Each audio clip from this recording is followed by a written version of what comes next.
Nian. It's a 3,000 plus year old myth from China, and it explains the prevalence of the colour red and the loud firecrackers and loud noises that are made around Chinese New Year.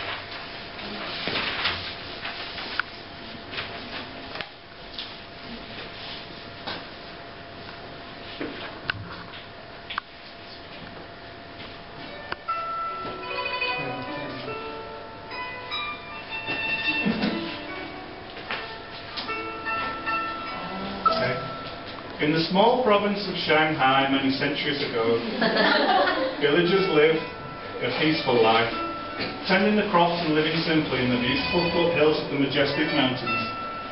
They were content, and their simple ways of life would have been close to joyful perfection.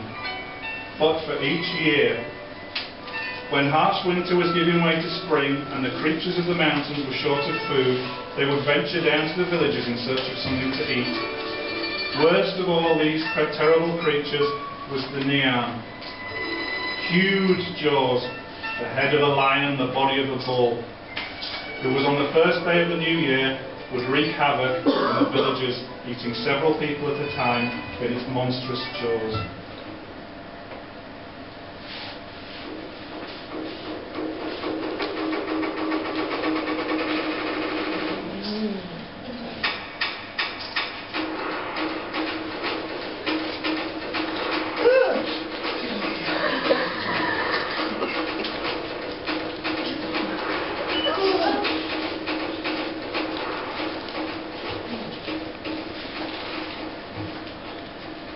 After many years of enduring this hardship, as the new year approached, the villagers would take all their people to hide in the hills, where they were cold and hungry, and many perished.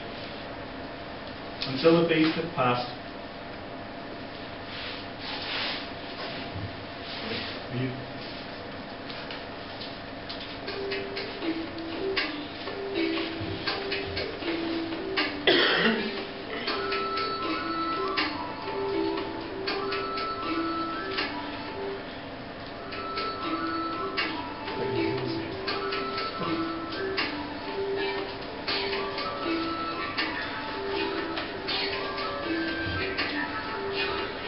One year, just before the new year, an old beggar came through the village, looking for a place to rest and something to eat.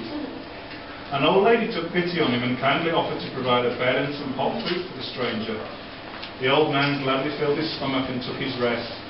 The next day, as the villagers were preparing to leave, they warned him that everyone was about to flee to the mountains to escape the arrival of the Nian. He would stay and repay the old woman's kindness by helping the villagers with their problem.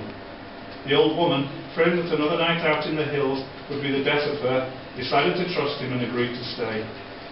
The villagers were sceptical and fled to the hills, leaving behind the old man and the old woman and wishing them luck. Night fell.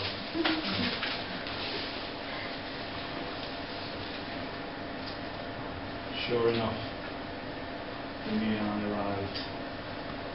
With a thirst for meat, he charged through the village, becoming increasingly enraged by the lack of people.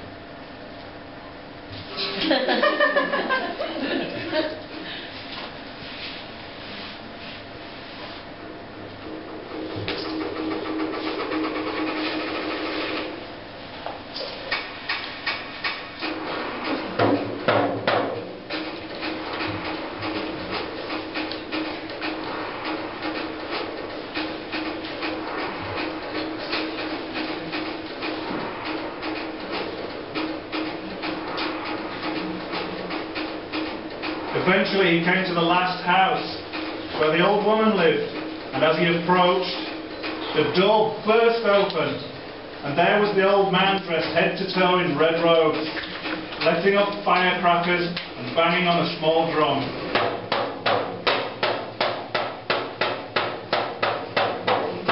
The Nian, gripped with fear, turned and fled back to the mountains.